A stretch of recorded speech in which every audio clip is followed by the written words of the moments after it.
Good afternoon, Tag TV. This is Corey Williams, and this is Phaymus Nobodii. The man to my immediate left needs no introduction. This man has a long list of achievements, and to be honest with you, we're happy for him to be on our show. This man's name is Guy. That's what we're gonna call him. The Armenian musician, composer, songwriter, mogul, boss, ball player, lawyer. I mean, can the list just go on and on and on? Man, I'm so happy to have you on my show, man. Thanks for being here, man. How you doing?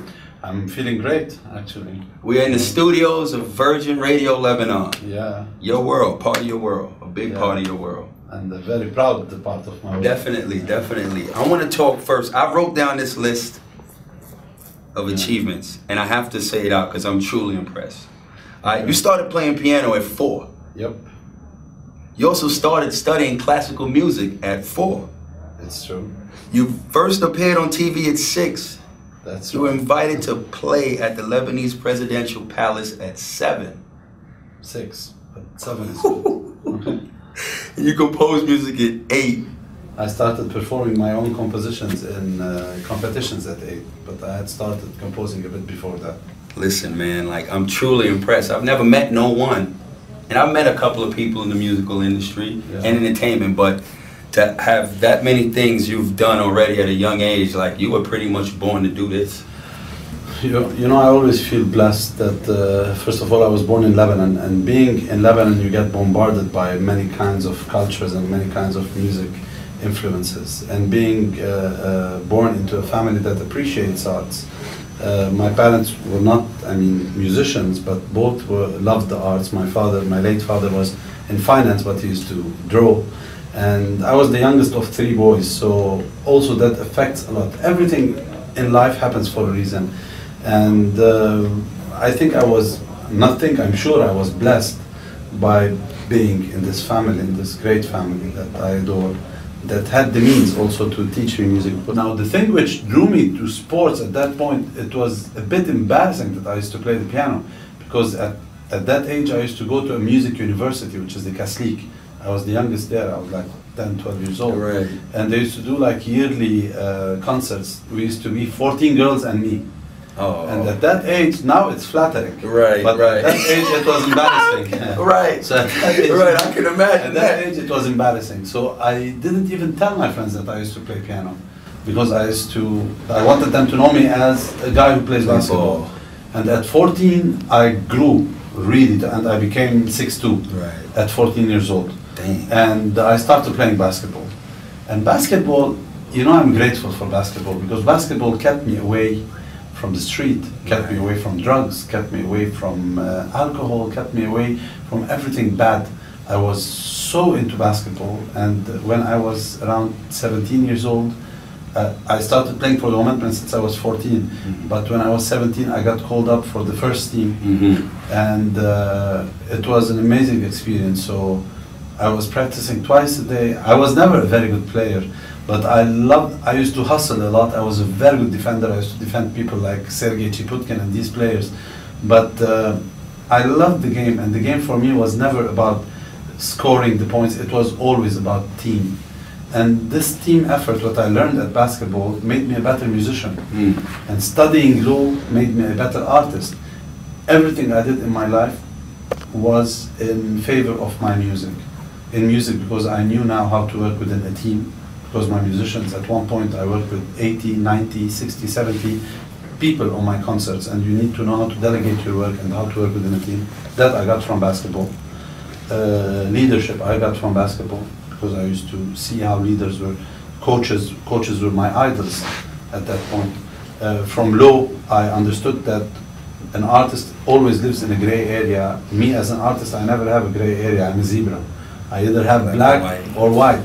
So, and that helped my music business, because even in music, I always approached it in a very scientific and realistic way, and not in a very artistic and, dreamy way. Right. And all this helped me become who I am today. So, and after a while, I had to stop basketball because insurance companies stopped insuring my hands for music. You hear that?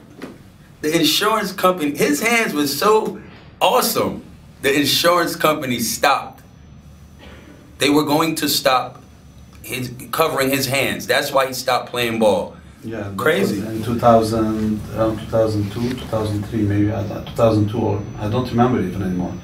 But when God gave me the means and the financial means, I mean, to help my team, I couldn't, you know, I couldn't accept the fact that my club, the Homicide, the club that I grew in, I was a scout in that club. I played for the junior team, for the first division team, you know, and I've never left that club in my life. I'm like a guy who has never been with another woman except. Right, that's your only love. So when I was seeing my club was so mismanaged, especially in basketball, and was so neglected and was so down, and I started feeling that my people, I mean my club, my fans, are being treated like second division people because we were playing in second division. I'm not disregarding the second division, but the Homicide is a 100-year-old club. Right. We've been champions. We've been 7-time champions of Lebanese football, 6-time cup holders in basketball, in girls, in boys. We have numerous championships. Right. So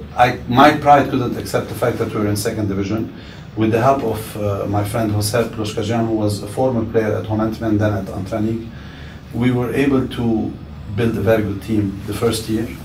We didn't achieve our goal. We lost against Amshit, who went up to Division 1. Mm-hmm. The second year, we built a better team, and we won the championship with Coach Abbas. Right. And the third year, we were in first division. You know very well what right. we did in first division, and right. we had a great season. We were champions of the return leg. We won 8 out of the 9 games. Definitely did. 9 out of the 10, maybe, I don't remember.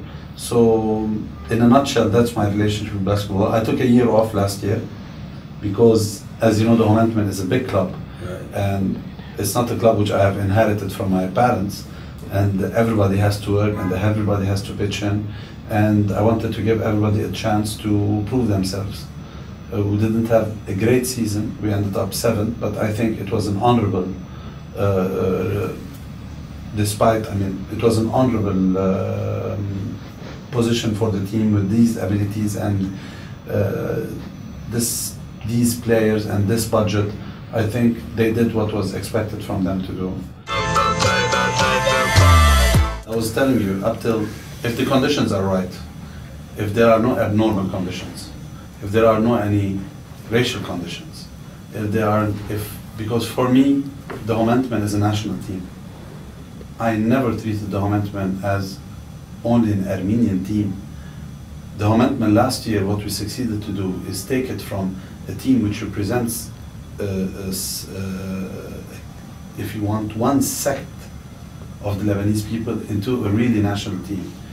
More than 30% of our fans are not even Armenians. And I'm proud of that. I'm proud that I was able to take the team to make it a national team. Right. The main differences that I had with the people who were in charge last year, the main differences is this, our vision of the team. I see my team champion in 2018, and I had a plan to make it a champion, and I still have that plan, because 2018 marks the 100th anniversary of the Homicide. And if you can dream it, you can do it. If 100%. I wanted to stop at every obstacle in my life, I wouldn't be here today.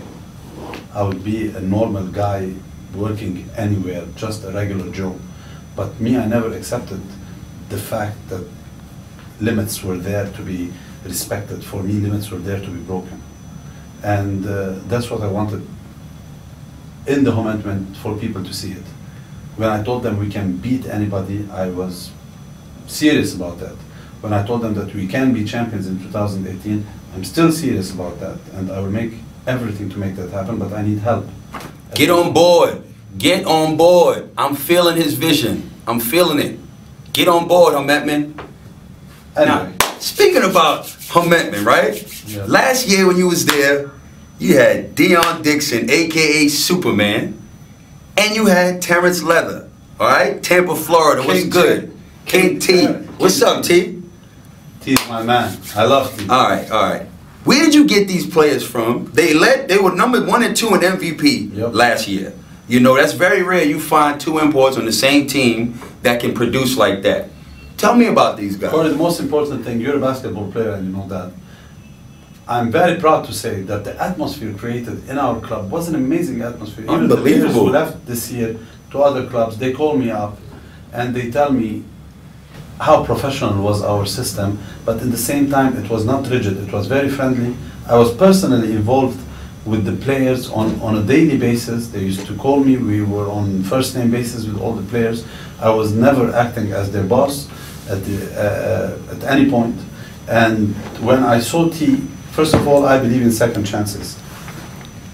And I believe I understand basketball very good. When I reviewed all of T's tapes, I took the decision that this guy can be great for us. But he had a lot of problems at that point. He was passing through a very difficult time. And until this day, I do not know, and I applaud his courage, and I bow to his patience, and I admire his strength, how a person can pass through what he passed through and keep standing. He's true leader, he's a great guy, I love him from the bottom of my heart. When he came to my office, off the plane, one day before the Riyadh game, he was tired, he was hungry, he was sad, he was not in a good place. And I spoke to him and I asked him one question. I told him, do you believe in second chances? He told me yes. I told him, I believe that this is your second chance and you're going to be great at it. I feel it. I have a gut feeling that you're going to be fantastic. You're undersized. You're skinny with long hands. But I feel you're going to beat everybody. I told him, I want one thing from you. He told me what? I told him, I know you're tired. I want you to go to practice now and show the coach that you're serious, and I'm sure tomorrow you're going to have a great game. My guys took him. He had a bite, a quick bite. He was hungry off the plane. He went to practice. The second day, he scored almost 30 points against Riyadh, which was our first game. Now, Dion Dixon, I got him through a friend, George Dia, I want to tell him hi, with Panathinaikos. I called him up, I told him I want a savior. And he sent me Dion Dixon. Dion Dixon is a great player. Also, we had a big part in shaping his career because we gave him the chance to play. Coach Abbas worked relentlessly on his skills. We worked a lot to contain his talent and to bottle it and to use it as a lethal gun. And Dion Dixon last year proved that he was on the right track. The only thing I'm a bit upset from Dion is because when he came back this year, he didn't even call me, which I forgive him for that because he's still young, and in life you will learn a lot of things and you will do a lot of mistakes. I think this was one of his biggest mistakes. But anyway, he's a great player and I have a lot of respect for him as a player, but not as a character. Mm. When you move your hand, I notice you have a real nice watch on your wrist, you know? So I really like the watch, yeah. You know? I heard a story about a Rolex, you know what I mean? King T Rolex. Talk to me about this King T Rolex. This has become like an urban myth now. Yeah, like, you know, I heard a little bit, but now I got you here. Talk to me about this Rolex situation with you and King T. One day before the Suggest game, the return game, King T comes to my office and tells me, "Yo, boss, what are you going to give me if I win against Suggest?" And we were known last year. I believe that money motivates. Many people are going to say now that I'm materialistic or whatever, but I mean, trust me, if you want something to get done, right. Just pay for it. Right. Okay, and the way we used to work with our players last year was they had their salaries and everything was taken care of. I never talked money with the players because everything was very well organized with the bank. Right. So everybody, when there is no exchange of cash regarding salaries, you will have a much better relationship with your, I don't want to say employees, but for the people who are working for that money. Right. But when you motivate people with bonuses, that's the best thing you do. And we were known to be giving really big bonuses. Okay. Like cash bonuses on every game. And it's something we don't say it with shame, it's something we were proud of. Something we do, right? Yeah, we do it. We do it with TMT, baby, the money team. Right, the money team. The money team, yes. Even though we had the small budget, but we knew how to spend it. Right. So King T comes over and tells me, listen, if I win Suggest, what are you going to give me? I told them, what do you want? Just name it. Because Suggest had just won Riyadh. They just beat Riyadh. Heavy, right? They beat us in Ghazir, home court. Right. We were playing an away game. They would lead the season and they would get home court advantage in the finals. Yeah. And to tell you the truth, that game cost them the whole championship. Anyway, I told them, you ask for it, whatever you want. I mean, in Arabic we say, Haki ma alay gumruk. I mean, talk doesn't have any customs. So just say it. Who cares? He told me, I want a Rollie. Told him, what? He told me a Rollie. I was wearing a Rolex. Told him, you want a Rolex? Right. I told him, do you know how much a Rolex costs? He told me, yeah, not less than 7 grand. I told him, you want a 7 grand bonus on winning Suggest. He told me, I don't want cash, I want a watch. Right. I told him, you know what? You beat Suggest, and I'm going to get you that Rolex. He told me, yeah, you're just lying on me. I told him, I'm your president. I'm telling you, I will get you. My word is my word. Right. So we go to the game. We were down by 18. T gets fouled out. Right. If you're watching, you robbed me, man. T gets fouled out in the beginning of the third quarter. We play without King T for at least 17 minutes or 16 minutes with Suggest leading in Ghazir. Right. With 4,000 people shouting, fuck you, talent. I don't know if we can say it on, but yes, you can say whatever. They were saying, fuck you, talent. It became like a national anthem for us, you know, back in the... So, and 40 seconds before the game ends, or 30 seconds, we were leading by 6. Oh my God. Dixon was on fire, Haig was incredible. Right. Ralph Aqel, everybody was playing. Vogel was exciting. So 30 seconds before the end of the game, I was sitting on like the... What did he do? I was sitting with the president of Suggest, and T turns to me and starts... That man, yo, T, you're crazy. If you're watching this, man, you're crazy. He turns to me, and he's not even looking at the score. Right. He turns to me and starts saying like that. He's waving at the Rolex, you know. Oh my God! And as promised, this game was on a Tuesday or something. Saturday morning, I went to a friend's shop who sells. I don't want to do, but his name is Jihad. His shop's name is Tala. He's very known for selling Rolexes. And I got him a very beautiful Rolex. And it was maybe the best money I've spent in my life. And it was truly from my heart. Right on. And I didn't feel that I was robbed. Right. You know, it was something as if I was buying something for my son or for my wife, you know, when you buy it with all your heart. Right. And that same day, I remember Dion, because it was the first time he rides with me back from the game, and not with the bus, because I wanted to thank him personally. And every dollar we were spending on bonuses and on dinners. We used to go to clubs. We used to go to the One or Sky Bar or all the clubs after the games. I used to book the tables for the guys, and I used to stay with them and with the coach and everybody. This made the Momentum a very successful team last year. We were a cool team. We were a trendy team. We were a team which had a huge fan base, and we were a team which had a lot of heart with a limited budget. Hopefully this will come back, hopefully, with or without me. Everybody want to play for a cool team. Look at back in the day, Dallas Mavericks with Mark Cuban. You got a dope owner who gonna show you love on and off the court. Why not? Exactly. So why not? I'm proud to be what we call G14, which is the Generation 14, the 2014 team.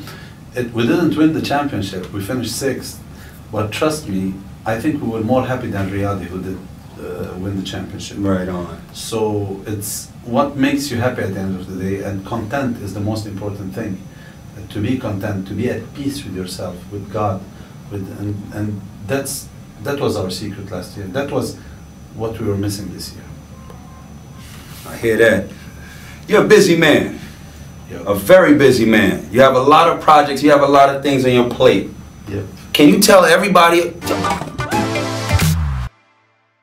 We have beautiful projects. We're a company who is committed to public art, which is very important.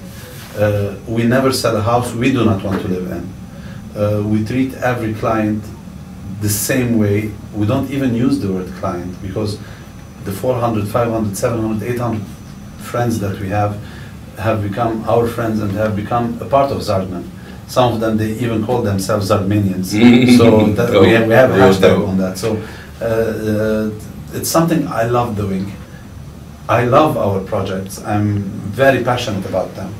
And when you build something, it's just like making music, because when you have a tune in your head, you start producing it, and then you put it on air, or you play it live in a concert, you actually see that small idea growing into something and becoming something actual that people can relate with, people can listen, people can cry over, or be happy, or sad, or hate, or love. I don't care, because it's all emotions. It's all emotions. It's all emotions. But building is the same thing. Building, you come up with a concept. You're doing it for others, because others are going to live in it. You start building it, you work hard, you sweat, you bleed, it goes up, people come live in it, they have their memories, they have their birthdays, they have their kids walking their first steps. So you are a part of all this, you are a part of their memories. And just talking about it gets me goosebumps. So the passion coming through. It's not about the money anymore. Trust me, I don't need the money.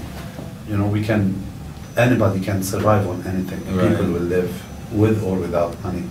Money for me was never an aim.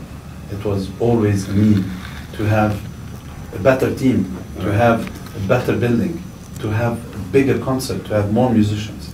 But as long as you are at peace with that concept, that money is not an aim in your life, trust me, you will be a happier man. That's it. Man, listen, man. Guy, I feel like I know you more. I really do, man. Like you've touched on some points about your life that I didn't know you from before. You know what I mean? Sometimes I go to the games. You know, when I'm playing the games, I see you. You know, I see the love that you have. But I knew it was something about you, because there's no way a man could walk into a venue every time and you get that much love and admiration from fans and people. I thank God. You know what I'm saying? So my Homicide fans, who have, this year was a tough year on all of us. I tell them that this is a part of the journey, and never regret anything. I have no regrets over this year. On the contrary, I think it was a very good opportunity for everybody to reflect and everybody to think where we want to go, and everybody to know what we have and what we are entitled to lose, and not to take things for granted. Through your interview, I want to, first of all, announce something. What? Yeah, that Virgin Radio Lebanon will be one of the proud sponsors of the Lebanese national team. wow. This year, a lot of money is being now raised, and we are proud to be part of this initiative by our federation's president, Mr. Walid Nassar. We're going to have a very strong national team, Wow. I promise you, and they will have all the support of the Zardman family. They will have all the support of Virgin Radio and me personally. And regarding Homicide, I want to say a big shout out to all the fans of Homicide. They are the core, they are everything. Without them, we don't have a club. So I promise them that we're gonna be back. Get on board, Homicide. I think you gotta make sure, bring them back all the way. We need owners like this. We definitely need some owners like this around here, man. All right, he's ready to change the game. You gotta respect that, you gotta appreciate that, you gotta love it. Key, man. Thank you very much. Thank you so much for your time. Concert. Man, Yeah. have a seat. June 5. June 5th, June 6th, every day I'm not leaving this country no time soon. My concert is on the 5th of June at the Summer Musk Festival, so I will be there. You should. Backstage access. I don't know if you will have it, but I will. Come work with us at Homicide. Yeah, as a consultant, maybe. Maybe. Listen, we out here, we see what's up. The orange suits you, baby. Hey, we can do it. We can do whatever you want to do. I like owners like you. Guys, thank you very much. Man, thank you for your time. Tag TV. Keep sharing. Famous Nobody. Take care, bro. We out. Thanks, G. Okay. Thanks, G.